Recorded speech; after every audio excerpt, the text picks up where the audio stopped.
Assalamualaikum warahmatullahi wabarakatuh. Salam sehat. Di podcast sebelumnya kita sudah membahas ada dua gambaran tentang bagaimana kenaikan jumlah sepeda motor, bagaimana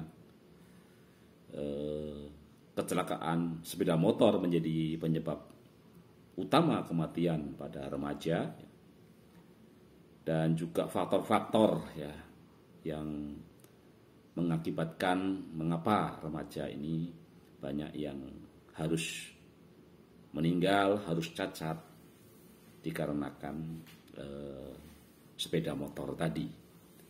Nah, pada bagian akhir dari tema kita tentang perilaku berisiko kesehatan pada remaja, maka yang terakhir kita biasanya akan memberikan semacam guidance atau tip agar remaja kita ini bisa lebih aman di dalam berkendara. Ada istilah sekarang ini adalah safety riding. Pada dasarnya hanya ada dua saja yang perlu kita sampaikan, bagaimana supaya remaja kita ini lebih aman saat berkendara. Yang pertama tentu saja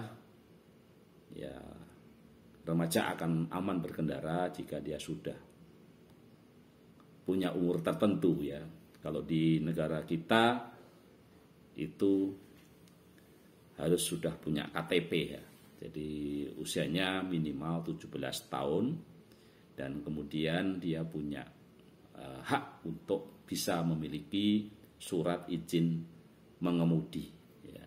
Jadi pastikan bahwa kita akan lebih aman kalau remaja kita ini sudah cukup umurnya dan memiliki surat izin mengemudi.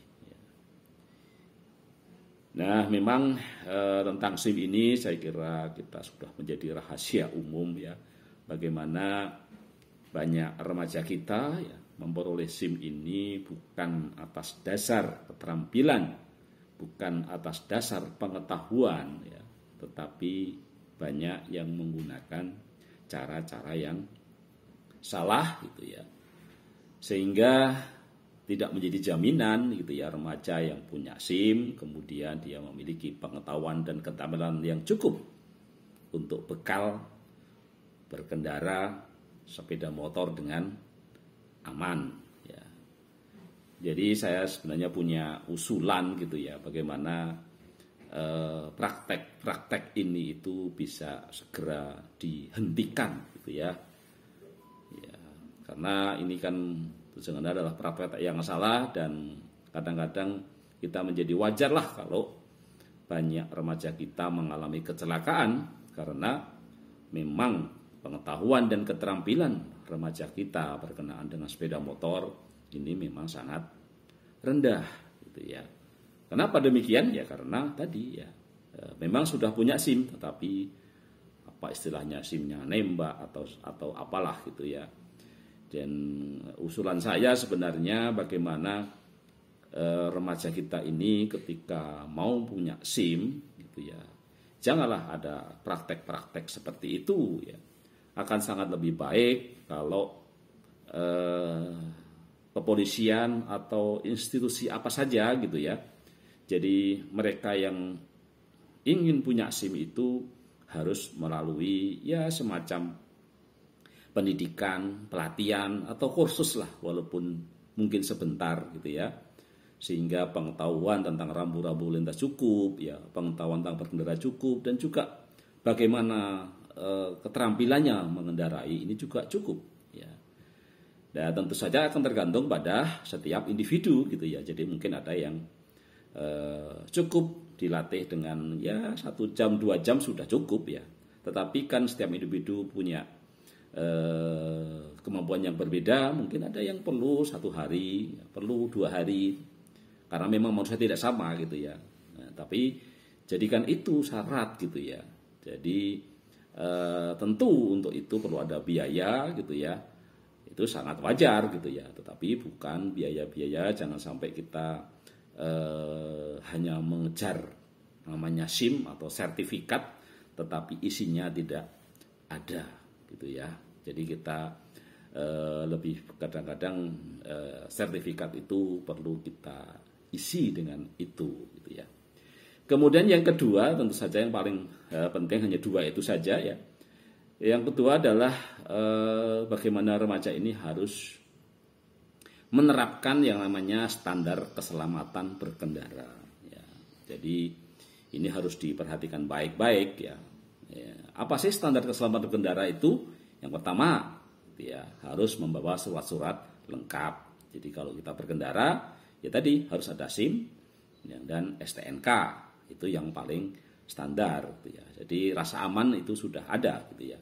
Kemudian juga perhatikan standar kecepatan ya. Jadi setiap wilayah itu ada standar-standar kecepatan dan tentu saja kita ya harus kita baca peraturan-peraturan itu, pengetahuan-pengetahuan tentang itu gitu ya. Kemudian juga ketika kita berkendara itu selalu cek kondisi kendaraan ya. Jangan sampai kendaraannya kempes gitu ya. Atau ada yang sudah tidak normal ya, ini perlu dibengkelin dulu ya, harus dibengkelin dulu. Jadi selalu periksa kendaraan sebelum berkendara. Kemudian juga ketika kita mau berkendaraan tentu saja harus dalam kondisi sehat ya. Jadi banyak sekali kecelakaan yang menimbulkan kematian ya, terutama di negara-negara di mana penggunaan miras itu sedemikian bebas itu ya. Jadi banyak yang meninggal itu karena berkendara dalam kondisi mabuk gitu ya. Jadi harus pastikan bahwa kondisi kita ini sehat. Kemudian juga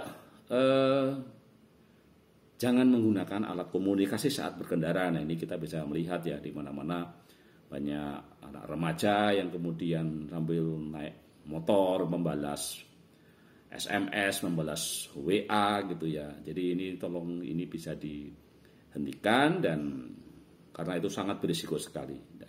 Dan yang terakhir ya bagi remaja-remaja yang mungkin berkebutuhan khusus ya. Tentu saja mengendarai boleh saja, tetapi harus ada pendamping. Jadi itulah hanya dua saja tip untuk aman berkendara. Yang pertama harus punya SIM dan usahakan punya SIM dan memang punya keterampilan dan pengetahuan tentang berlalu lintas. Dan yang kedua adalah ikuti standar keselamatan berkendara, gitu ya. Demikian yang bisa kita sampaikan untuk menurunkan angka kematian remaja dari kecelakaan.